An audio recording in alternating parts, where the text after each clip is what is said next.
어떻게 명절 보내시고 있습니까? 행복한 명절 되시고 있죠? 그런데 이 명절에 뭔가 좀 생각해 보게 된다라고 하면 조금 아쉬운 그런 부분이 있는 것 같아요.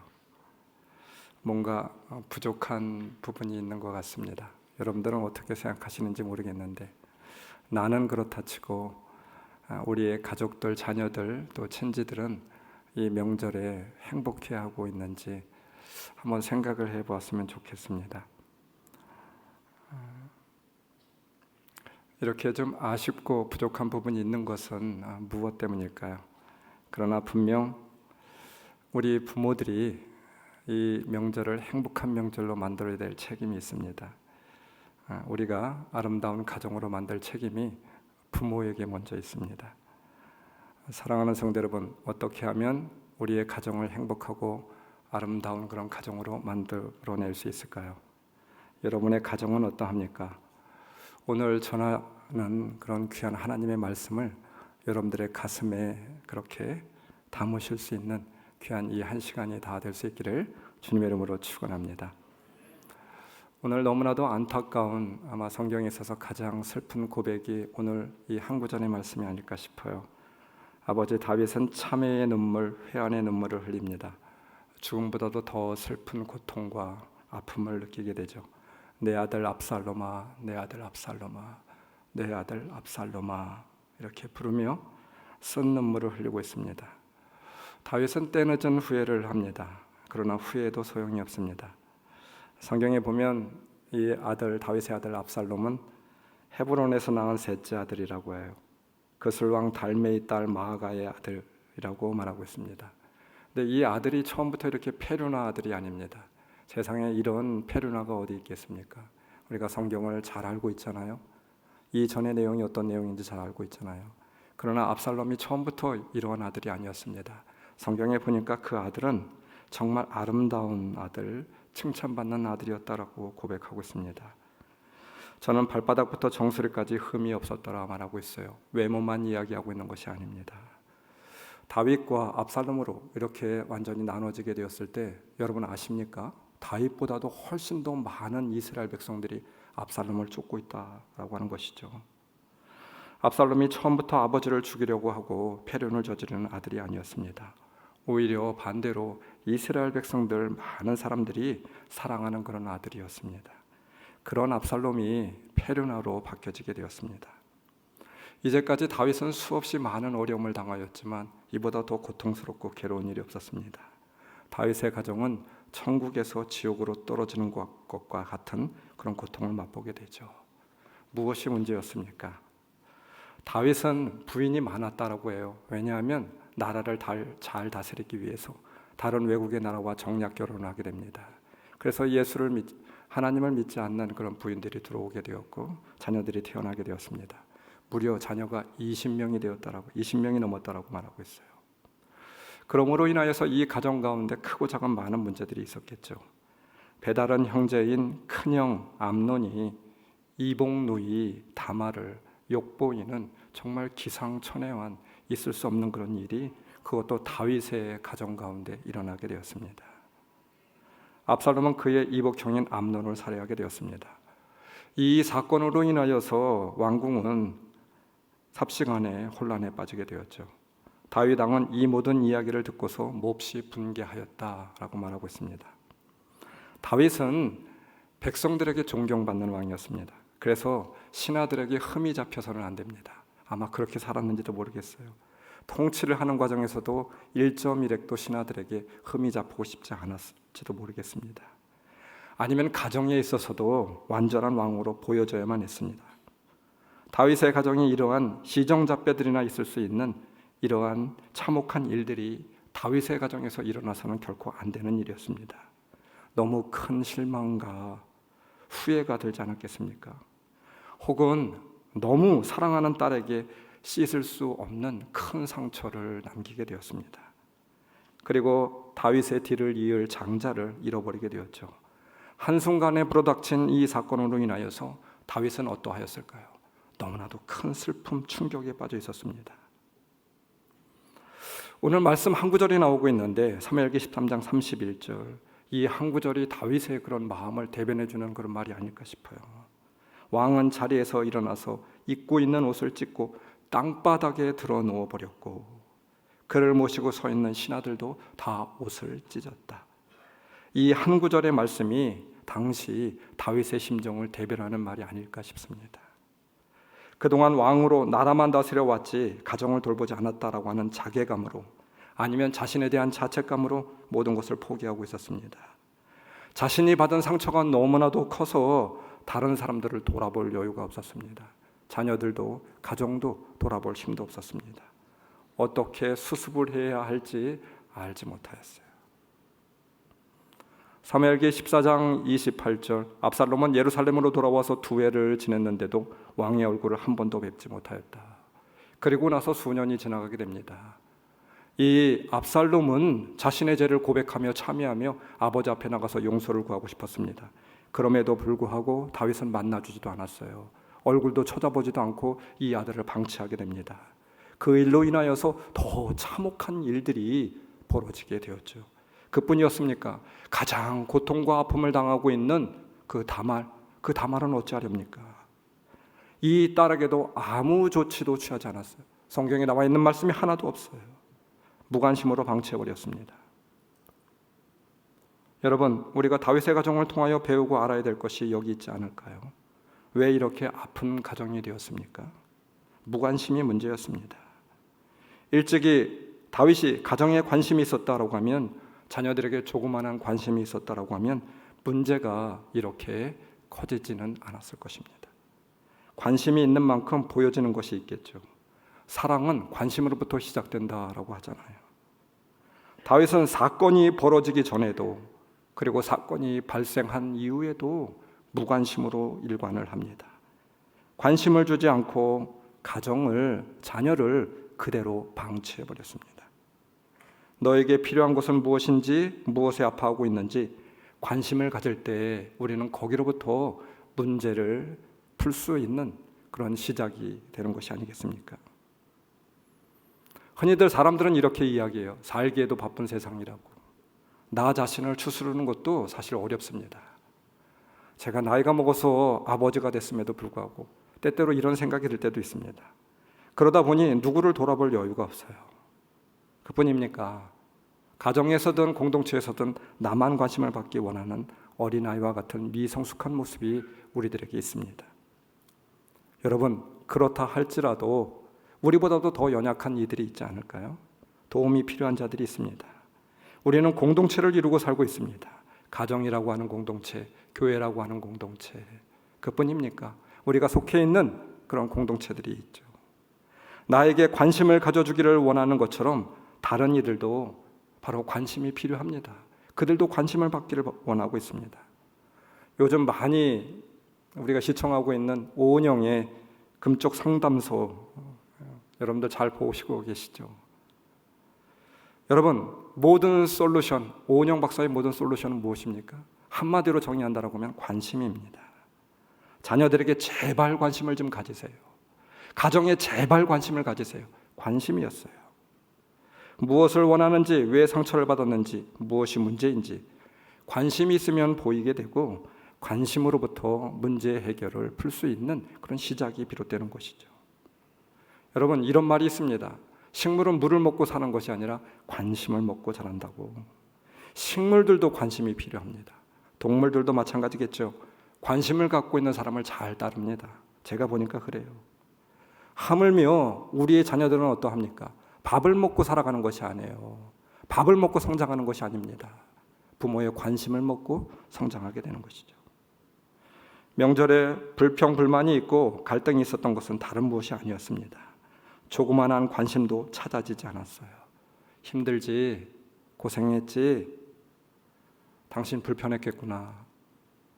이런 한 번만 관심을 주고 물었다라고 하면 불평과 불만이, 갈등이 줄어들었을 것입니다.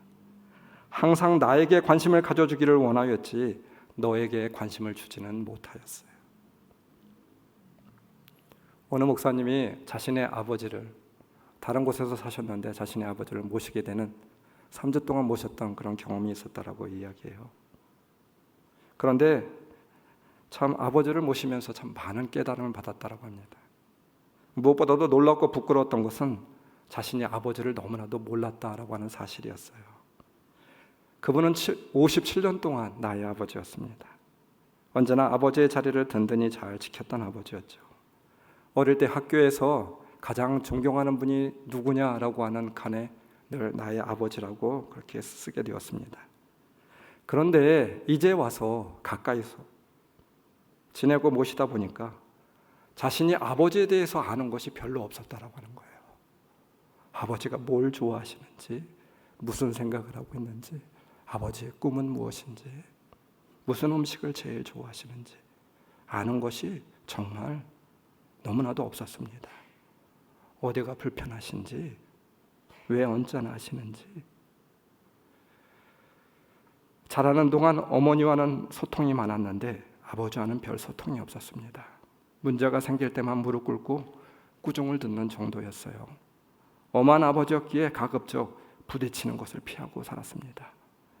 철이 들어서 아버지를 돌봐드릴 나이가 되고 나서도 물질적인 봉양 조금만 했지 아버지와 지내면서 아버지에 대해서 자세히 살펴본 적도,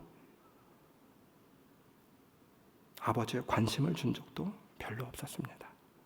그러면서 안다고 생각했어요. 그러니 그동안 자신이 했다라고 하는 그 효도 공양이 무슨 제대로 된 효도였겠습니까? 아버지를 안다고 했지만 너무나도 몰랐던 것을 자책하고 회개하면서 우리의 믿음도 그럴 수 있지 않을까 싶었습니다. 늘 하나님을 믿는다고 생각하고 정기적으로 그분의 이름을 부르고 있지만, 주일날 매주 나와서 하나님께 예배하고 있지만, 예배를 드리지만 정작 그분에 대해서 아는 것이 별로 없는 것 같습니다. 이것이 나를 비롯한 대부분의 성도들의 그런 모습이지 않을까, 이렇게 칼럼을 적고 있어요. 다윗 가정의 가장 큰 문제는 무엇이었을까요? 영적인 무관심이었습니다. 이것이 가장 큰 문제였어요. 우리의 심령이 얼마나 메마랐는지 잘 알지 못합니다. 영적인 빈곤에 허덕이고 있으면서도 깨닫지도 못하고 있어요. 왜 우리는 감정이 메마르고 다른 이들의 연민을 볼 수 없을까요? 그 이유는 단 하나입니다. 영적인 빈곤 때문에, 영적인 나의 빈곤 때문이죠. 그 근원은 다른 문제가 아니었습니다. 나의 영적인 메마름에서 비롯되었죠. 주님과의 교제가 막혔습니다. 성령의 메마름이 주님과의 관계의 끊어짐에서 비롯되었습니다. 영적인 교제가 충만하게 되었을 때 다른 모든 관계에 영향을 미치게 되었잖아요.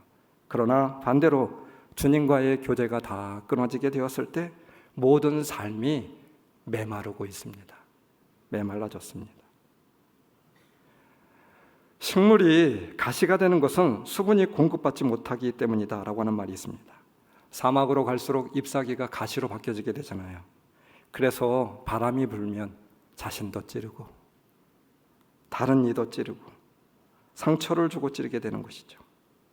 사랑하는 성도 여러분, 우리는 이 영적인 무관심을 조심해야만 됩니다. 영적인 교제가 우리 안에 있어야 되겠죠. 성령의 은혜의 담비가 부어져야만 됩니다. 주님과의 살아있는 교제가 우리에게 있어져야만 됩니다. 다윗은 영적인 교제가 무너지게 되었을 때 참혹한 범죄를 저지르게 되었습니다. 무서운 죄를 짓고 말았죠. 다윗의 가정에 하나님과의 교제가 아닌 이방신을 숭배하였고 물질과 권세를 쫓고 있었습니다. 세상에 향락에 물들고 있었습니다. 하나님과의 교제가 끊어졌던 이유였습니다. 이런 비극이 일어난 이유 당연한 일이었습니다. 지극히 자연스러운 일이었고 바로 이와 같은 모든 일들의 근원은 바로 영적인 무관심으로부터 비롯되었던 것이죠. 힘들고 어려운 일이지만 자식들의 입장에서 가족의 아픔을 먼저 보아야 되겠습니다. 바로 자식이 기대하는 아버지의 모습이죠. 자신이 아프다고 책임을 회피할 수 없습니다. 연약한 자녀들을 먼저 돌보고 먼저 그들의 마음을 헤아려야만 됩니다.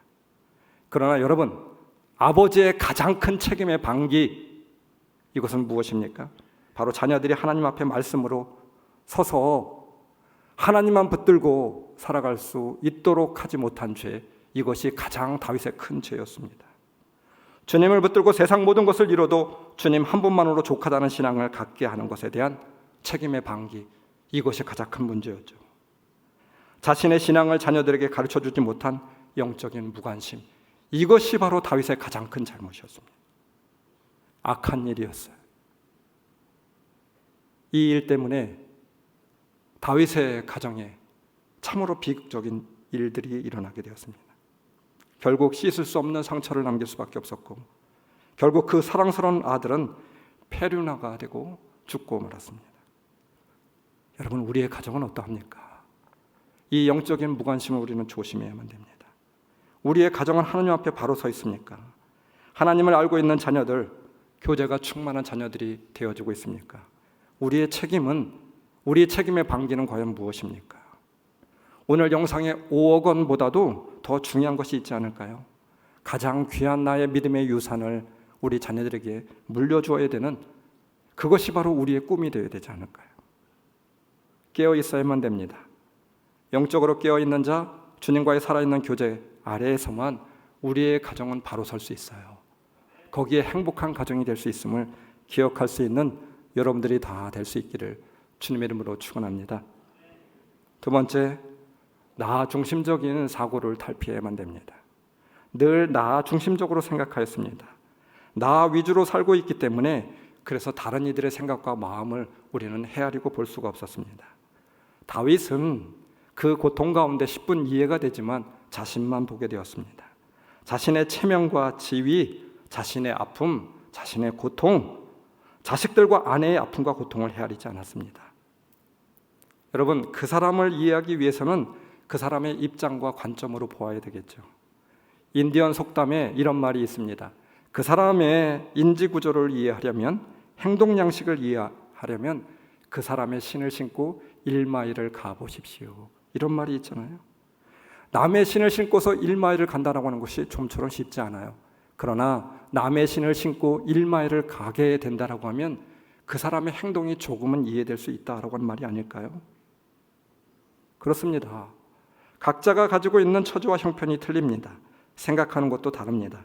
그런데 우리는 늘 나의 생각과 관점으로 보려고 하고 있습니다. 그래서 서로 이해하지 못하는 부분이 너무 많았습니다. 내 생각이 옳은 것이든 다른 이들도, 상대방도 자기 생각이 옳다고 생각하고 있어요. 나의 생각이 있듯이 다른 이들의 생각도 있음을 잊지 않는 것, 이것이 바로 소통의 바로 첫걸음입니다. 최소한의 소통의 기준이에요. 최소한의 소통의 기준이에요. 같이 살고 있는 부부도 생각이 달라요. 고부 간에도 생각이 다릅니다. 부모와 자녀 간에도 마찬가지입니다. 나이도 틀리고 하는 일도 틀리고 살아온 환경도 다릅니다. 생각과 관점이 동일할 수 있다라고 하는 것, 이건 말도 안 되는 얘기겠죠. 틀리다라고 하는 것을 전제하고 살아야만 됩니다. 그래야 간격을 좁힐 수가 있어요. 왜 틀리지? 이렇게 생각한 것, 이것이 틀린 것입니다. 틀린 것을 인정하고 틀린 것에서부터 우리는 답을 찾아내야만 됩니다. 여러 해 전에 보았던 설문 하나가 있어요. 여대생들이 제일 기피하는 사람은 어떤 사람일까? 여러분, 어떤 사람일까요? 여대생들이 제일 기피하는 시어머니 타입, 그 타입은 교회의 권사님 같은 분들이래요. 물론 권사님들을 잘 모르고 하는 그런 이야기겠죠. 세상 사람들의 이야기이지 않을까 싶어요. 많은 긍정적인 면을 외면하고 부정적인 면을 확대 해석한 일부 젊은이들의 아마 주장일 것입니다. 그런데 한번 생각해 보면 권사라고 하는 말을 알 정도면 교회 다녔던 사람들이 많은 것 같아요. 여러분, 이 말에는 우리를 돌아보고 좀 생각해 봐야 될 그런 부분이 있다고 생각합니다. 일부 권사님들에게 있을 수 있는 자기중심적인 삶, 편견과 아집, 그리고 배타적 이기주의와 독선, 이것을 날카롭게 지적하고 있는 것이 아니겠습니까? 권사님뿐이겠습니까? 우리 집사님들, 장모님들, 목회자도 마찬가지일 것 같아요. 젊은이들이 기피하는 권사 타입이 아니라 도리어 포근히 안기고 싶은 권사 타입의 시어머니 된다는 것, 현실적으로 이것은 어려운 이야기일까요? 아닙니다. 그렇지 않잖아요. 우리 교회 권사님들은 다 그런 분들이잖아요. 저는 그렇게 알고 있습니다. 고부 간의 관계는 피차 50% 내가 부족하다 라고 생각하고 믿고 있는 것에서부터 문제가 풀려진다고 해요. 꼭 며느리에게 문제가 있는 것이 아니라 바로 내가 부족하지 라고 인정할 때 놀라운 변화가 여기로부터 비롯되게 되죠.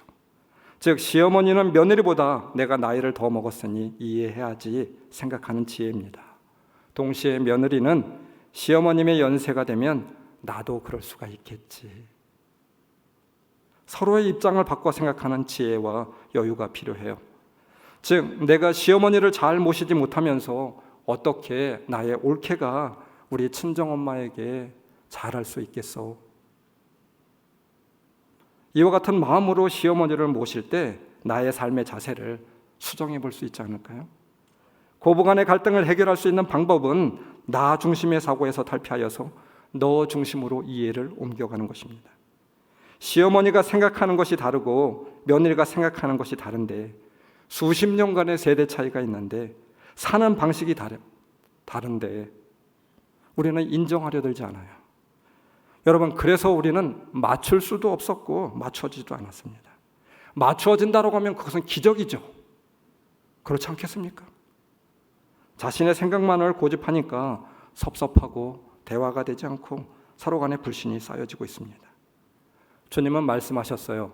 남의 눈에 티를 찾기 전에 너의 눈에 있는 들보를 먼저 보라.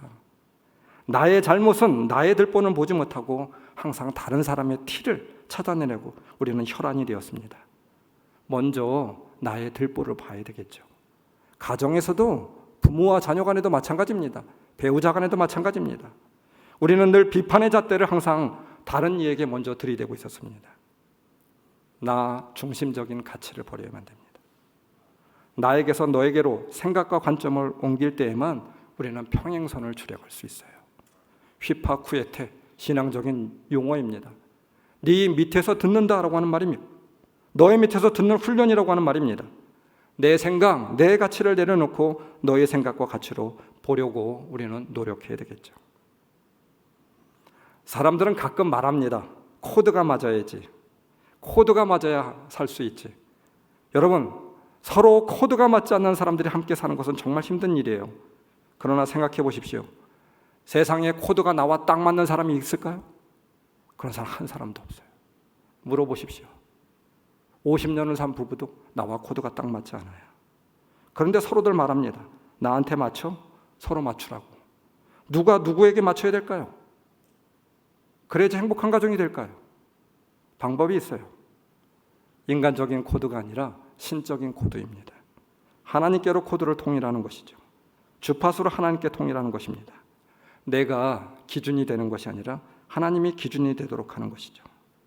마태복음 9장 36절 무리를 보시고 불쌍히 여기시니 이는 그들이 목자 없는 양과 같이 고생하며 기진함이라. 가장 중요한 단어가 나와요. 불쌍히 여기시고. 주님은 우리를 긍휼히 여기시고 불쌍히 여겨주셨습니다. 불쌍히 여기시니라고 하는 말은 영어로 compassion이라고 하는 단어입니다. come이라고 하는 단어와 passion이 만난 단어예요. come, 함께, passion, 무엇입니까? 고통, 순환이라고 하는 말을 쓰고 있어요. 그래서 성경적인 용어, 기독교적인 용어, 패션, 순환입니다. 파스라고 하는 고통당하다, 순환당하다라고 하는 말에서 나왔어요. 불쌍히 여김은 함께 고통을 나누는 마음입니다. 십자가의 고통을 함께 나누는 자, 긍휼이 임하는 곳, 긍휼이 임하는 성도가 되죠. 함께 고통을 나누려면 주님이 주시는 마음이 있어야만 됩니다. 주님의 마음으로 보려고 하는 마음이 준비되어 있어야만 됩니다. 나의 생각으로 이해가 되지 않고 용납이 되지 않으면 주님의 십자가의 은혜로 보십시오. 그러면 나의 생각으로 이해되지 않는 부분도 이해할 수 있습니다. 여러분, 우리는 성숙한 성도입니다. 이해되기 때문에 살아가는 사람들이 아니라 주님의 마음으로 주님의 생각으로 이해하며 살아가는 사람들, 이러한 사람들이 그리스도인들이잖아요. 여러분들이잖아요. 이것이 바로 우리에게 요청하는 주님의 컴패스 자리가 아니겠습니까? 저는 종종 이런 생각을 합니다. 잘 못하지만, 늘 넘어지고 있지만 주님이시라고 하면 주님의 마음은 뭘까? 화나고 속상할 때가 있습니다. 내 마음을 몰라주는 사람이 있을 때가 있습니다. 나의 뜻과 반하는 그런 행동을 하는 그런 성도들이 있습니다. 중요한 결정을 내릴 때가 있습니다. 어떻게 해야 될까요? 잘은 못하지만 때때로 이런 생각을 해봐요. 주님의 마음이시라고 하면, 주님의 뜻이라고 하면 주님은 이와 같은 때에 어떻게 행동했을까? 기도해요. 주님께서 하신 행동과 마음으로 볼 수 있도록 인도해 주세요. 주님의 눈으로 주님의 마음으로 보는 훈련이 우리에게 필요하지 않을까요? 책을 읽다가 특별한 기도문 하나를 발견하게 되었습니다. 제목이 속 없는 여인을 위한 기도라고 하는 제목인데, 그래서 한번 적어봤어요. 근데 가만히 적다 보니까 속 없는 여인이 아니라 바로 우리를 빗대어서 한 말이 아닐까 싶어요. 하얀 은방울꽃처럼 깨끗한 영혼을 갖기를 원하시는 주님, 자식 걱정으로 밤잠을 못 자는 초라한 어머니 앞에서 자기 자식 자랑하기에 바쁜 삐뚤어진 모성을 주님 어찌하시렵니까? 속 썩이는 남편 때문에 누렇게 뜬 떡잎같이 축 처진 여인 앞에서 자기 남편 자랑 늘어놓는 저 속 없는 여인을 주님 어찌하시렵니까? 남편 월급 봉투 바라보며 온 가족이 알뜰살뜰 살아가느라 힘겨워하는 이웃 앞에서 부모가 물려준 유산 자랑하며 헤프게 돈을 쏘대고 있는 저 복부인 주님 어찌하면 좋단 말입니까? 세수할 시간도 없이 시장으로 아이들 뒤치다거리로 눈꽃을 새 없이 바쁜 여인 앞에서 마사지, 사우나, 골프, 성형수술 운운하며 자신의 미를 과시하는 천방조치 저 여인을 주님 어쩌면 좋은지요. 나보다 나를 더 잘 아시는 주님, 저들로 하여금 썩어 없어질 것에 대한 자랑하기보다는 작지만 소중한 일들을 사랑할 수 있게 하소서. 답답한 방안이 싫어 모처럼 밖에 나온 할머니의 수발을 도와주는 일, 남의 슬픔과 아픔을 따뜻한 가슴으로 들어주는 일, 마음대로 움직일 수 없는 장애인들을 시간 정해놓고 도와주는 일, 농사철이라 허리 펼 시간이 없는 고향의 부모님께 두툼한 용돈을 붙여드리는 일, 아픈 친구를 위해 얼음찜질 해주며 옛날 이야기를 같이 나누는 일, 내 집 앞만이 아니라 이웃 대문 앞까지 청소해 주는 일, 냄새나는 쓰레기를 치우는 아저씨에게 시원한 음료수 한 잔과 함께 목욕비라도 건네는 일, 나의 철없는 자랑이 남의 아픔을 아프게 한다는 사실을 깊이 깨닫는 마음을 주소서. 이 세상에 자랑할 것은 주님 한 분밖에 없음을 고백하는 나의 삶이 되게 하소서. 나의 마음이 아니라 너의 마음으로 보면 보이는 것이 있지 않을까요? 수십 년을 신앙생활해도 철없는 성도가 되어서는 곤란합니다. 이제는 성숙한 사람이 되어야만 됩니다. 하루에 단 한 번만이라도 나의 생각을 내려놓고 너의 생각으로, 너의 마음으로 보는 시간이 있어야 되겠어요. 주님 어찌하시렵니까? 주님 어찌하시렵니까? 항상 주님의 걱정을 끼쳐드리는 사람들이 아니라 주님의 마음을 시원케 하며 주님의 이름이 나의 삶을 통하여서 칭찬을 받게 하는 그런 삶이 되면 어떨까요? 주님의 컴패션, 그 근본은 무엇입니까? 다윗은 일이 벌어지고 난 뒤에 자신의 잘못을 회개하며 후회를 합니다. 내가 왜 그랬을까? 그제서야 자신의 모습을 보게 됩니다. 자식들에게 진작 사랑과 관심을 가질 것을. 그러나 후회도 소용이 없어요. 사무엘기하 18장 33절, 내 아들 압살롬아, 내 아들 압살롬아. 여러분, 이 말에 담겨있는 뜻이 여러분은 무엇이라고 생각하십니까? 왜 내가 진작 너를 용서하지 못하였을까? 왜 내가 긍휼의 마음을 갖지 못하였을까? 왜 내가 먼저 찾아가서 너를 용서하지 못했을까? 이 고백이 아닐까요? 마태복음 6장 12절, 우리가 우리에게 죄 지은 사람을 용서하여 준 것과 같이 우리의 죄를 용서하여 주시고. 주님의 마음 컴패션, 그것은 바로 용서에서 기인합니다. 미리 용서했으면 얼마나 좋았겠습니까? 먼저 내가 용서했으면 얼마나 좋았겠습니까? 아들이 죽고 난 뒤 내 아들 압살롬아, 때늦은 후회를 합니다. 내가 아버지로서 먼저 용서해야 되는데 자식을 용서하지 못할 것이 없습니다. 먼저 용서했으면 나의 가족들, 내 사랑하는 아내, 내 아들, 그 참극을 면했을 것입니다. 그러나 자존심 때문에, 자신의 상처 때문에 용서하지 못했어요. 여러분, 그리스도인들은 용서하는 사람들이에요. 용서는 다른 누구를 위한 것이 아닙니다. 예수님은 아무 조건 없이 용서하라고 말씀하셨습니다. 원수도 용서하래요. 왜 그랬습니까? 다른 누구, 용서받을 사람을 위해서 그렇게 용서하라는 것입니까? 아니에요. 아니에요. 다른 누구를 위해서 용서하라고 하는 말이 아닙니다. 너 자신을 위해서, 나를 위해서 용서하래요. 마태복음 6장 15절, 그러나 너희가 남을 용서해 주지 않으면 너희 아버지께서도 너희의 잘못을 용서해 주지 않으실 것이다. 고린도후서 2장 10절, 너희가 무슨 일이든지 누구를 용서하면 나도 그리하고 내가 만일 용서한 일이 있으면 용서한 그것은 너희를 위하여 그리스도 앞에서 한 것이니 이는 우리로 사탄에게 속지 않게 하려는 것이라. 용서는 우리 자신을 위한 것이래요. 만약에 용서하지 않는다라고 하면 사탄이 우리로 하여금 마음대로 해집을 수 있도록 내어놓는 것이라고 말하고 있어요. 우리가 알아야 될 것 이것입니다. 용서하지 않으면 피해자는 바로 상대방이 아닌 내가 피해자가 됩니다. 용서를 하지 않으면 가장 피해를 보는 쪽은 다윗이었어요. 압살롬이 아니었어요. 죽은 압살롬이 문제가 아닙니다. 다윗이 문제였죠.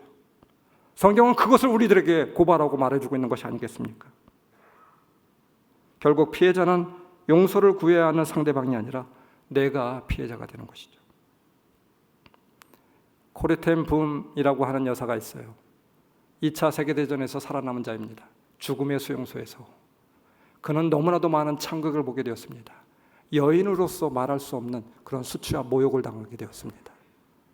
자신의 언니도 자신의 부모님도 다 죽게 되었어요. 이 참혹한 사건이 끝나고 난 뒤 간신히 살아남아서 주님께서 주신 그런 자기의 그런 사명이 있다고 믿었습니다.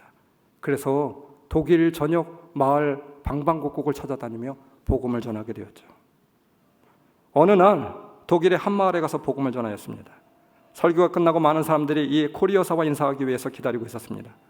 그런데 뜻밖에도 이게 도대체 어찌된 일입니까? 이게 도대체 무슨 일입니까?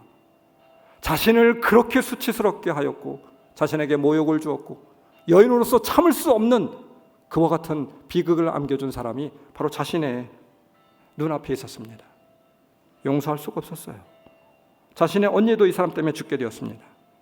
코리 여사는 일기장 자서전에서 이렇게 기록합니다. 그 순간 내 심장은 얼어붙은 것 같았다. 나는 한마디로 하나님, 저 인간에게 천벌을 내리셔야죠. 저 인간은 용서할 수 없습니다. 이것이 코리 여사의 마음이었다고 해요. 그러나 용서와 사랑을 외치고 있던 이 코리 여사의 앞을 향하여 자기에게 결정적인 박해를 입혔던, 피해를 입혔던, 쳐 죽이고 싶었던 그가 한 걸음 한 걸음 다가오게 되었습니다. 하나님은 계속 코리 여사의 마음속에서 이렇게 말씀하시고 있었습니다. 코리야, 용서하거라. 너 예수 믿는 사람이잖아. 너 복음을 전하는 사람이잖아. 네가 용서하거라. 하나님, 저 인간만큼은 용서할 수 없어요. 절대 용서할 수 없어요. 용서하거라. 못해요. 이렇게 내적인 싸움을 하고 있는 동안에 그 원수 같은 사람이 벌써 코리의 눈앞에까지 오게 되었습니다. 그런데 그 순간 코리 여사의 마음속에 번개처럼 스치는 하나의 마음이 있었어요. 하나님께서 주신 마음이었죠. 하나님의 음성이었습니다. 나는 네가 용서할 수 있느냐 없느냐를 묻고 있는 것이 아니다. 저 사람을 용서할 수 있느냐 없느냐를 묻고 있는 것이 아니라 용서하겠느냐 안 하겠느냐 이것을 묻고 있는 것이다. 용서하라는 것은 나의 명령인데 내 명령에 순종하겠느냐 안 하겠느냐 이것을 묻고 있는 것이지. 코리 여사는 자기의 일기장에 이렇게 적었습니다. 나는 그때 그 사람을 용서하고 싶은 마음은 조금도 없었지만 용서해야 한다는 주님의 명령이 내 마음속에 깨달아지는 그 순간 하나님 명령이라고 하면 할 수 없지요. 그러면 용서해야죠 라고 생각하였습니다. 그래서 나는 용서하고자 하는 마음과 느낌이 없이 다만 하나님의 명령에 순종하기 위하여 손을 내밀었습니다. 그런데 너무나도 이상한 일은 내가 하나님의 명령에 순종해서 손을 내밀어 그를 안는 순간 주께서 내 마음속에 그를 진심으로 용서할 수 있는 마음을 부어주셨다라고 하는 것입니다. 그러면서 일기장의 마지막에 이런 인상 깊은 글을 썼습니다. 명령을 수행할 수 있는 능력은 성령에 의지한 순종을 통해서만 가능하다. 하나님의 말씀 명령은 추상적이지 않아요. 원수를 미워할 수밖에 용서가 안 되고 마음이 아프지만 용서하고 사랑하라입니다. 그러면 원수를 사랑할 수 있는 힘도 우리에게 주는 것이죠. 여러분, 사랑하지 못할 사람이 있습니까? 십자가의 은혜를 아는 자로서, 십자가의 은혜로 용서받은 자로서 사랑하지 못할 자가 있습니까? 하물며 내 사랑하는 친지, 가족, 부모, 남편 사랑하지 못하겠습니까? 사랑할 수 있는 마음을 달라고 기도하십시오. 안 돼도 하나님 앞에 그렇게 기도하십시오. 오늘 말씀 속에서 주님이 주시는 권면을 여러분들이 받으십시오. 그래서 미움의 감옥에서 벗어나십시오. 나를 위해 죽으신 주님 앞에서, 피 흘리신 주님 앞에서, 여전히 용서하기 위해 피 흘리고 있는 주님 앞에서 이 세상에서 우리가 겪은 어떠한 사건도 주님이 겪은 사건과 비교가 되지 않아요. 용서하지 못할 사람이 없습니다. 저는 제주도에 가면 항상 들르는 곳이 있어요. 은총의 동산이라고 하는 곳을 제주도에 가면 늘 방문하게 됩니다. 조각가 박창훈 선생님이 예수님의 시비 쳐서 그 순례의 길을 그런 조각 작품으로 만들어 놓은 곳입니다. 조각의 특징은 시선이었습니다. 바라보는 시선, 순례를 하는 사람들에게 그렇게 시선이 맞춰져 있습니다. 주님이 무거운 십자가를 지고 골고다를 가십니다. 로마 병정들은 주님에게 그 십자가를 지우게 되었어요. 그리고 때립니다. 몸은 만신창이가 되었습니다. 십자가를 더 지고 갈 수 없는 그런 주님이었습니다. 몸은 채찍으로 맞아 지칠 대로 지쳐 있었고 머리에 면류관에서는 굵은 핏방울이 떨어집니다. 그럼에도 병사들은 십자가를 지지 않는다고 주님을 채찍으로 내리치고 조롱하게 되었습니다. 그런데 주님께서 어디를 바라보고 있어요? 그 모든 조각품의 그런 시선은 항상 로마 병정들을 바라보고 있지 않았습니다. 그리고 주님을 조롱하기 위해서 나왔던 예루살렘의 많은 사람들을 그들에게 시선이 가 있지도 않았어요. 그럼 어디입니까? 주님의 시선이 머문 곳은 관람하고 있는 저를 바라보고 있었습니다. 주님이 저를 쳐다보고 있는 것 같아요. 주님의 그 시선은 관람하는 자의 시선과 맞춰져 있습니다. 김 목사, 너 지금 보고 있지? 내가 지고 있는 이 십자가 아직도 너에게 부족하느냐? 이것으로 안 될까? 이 십자가로 용서하지 못할 사람이 있을까? 이 십자가로 용서가 안 되느냐? 라고 하는 질문 같았습니다. 가슴이 떨리고 한 걸음도 떼지 못하였습니다. 주님의 시선은 항상 저에게만 머무는 것이 아닐 것입니다. 주님의 십자가를 마음으로 그렇게 바라보는 자들에게 동일하게 질문하고 있는 내용이죠. 여러분, 나를 위해서 피 흘리신 주님 앞에서 어찌 나의 정당성을 주장할 수 있겠습니까? 나를 위해 죽으신 주님 앞에서 어찌 내가 내 자존심을 주장할 수 있을까요? 내 합리성을 말할 수가 있겠습니까? 나에게 조금 잘못한 일을 내가 어찌 용서하지 못하겠습니까? 진정한 용서는 주님의 은혜를 바라볼 때, 주님을 바라볼 때 우리는 용서할 수 있어요. 주님과 나의 시선이 마주쳤을 때 용서할 수 없는 사람까지도 우리는 용서할 줄 믿습니다. 주님의 사랑과 관심의 눈을 통하여서 보는 눈, 주님의 마음으로 듣는 귀가 필요한 것 같아요. 그러면 울고 있는 자녀가, 내 남편이, 내 부모님이 보여지지 않을까요?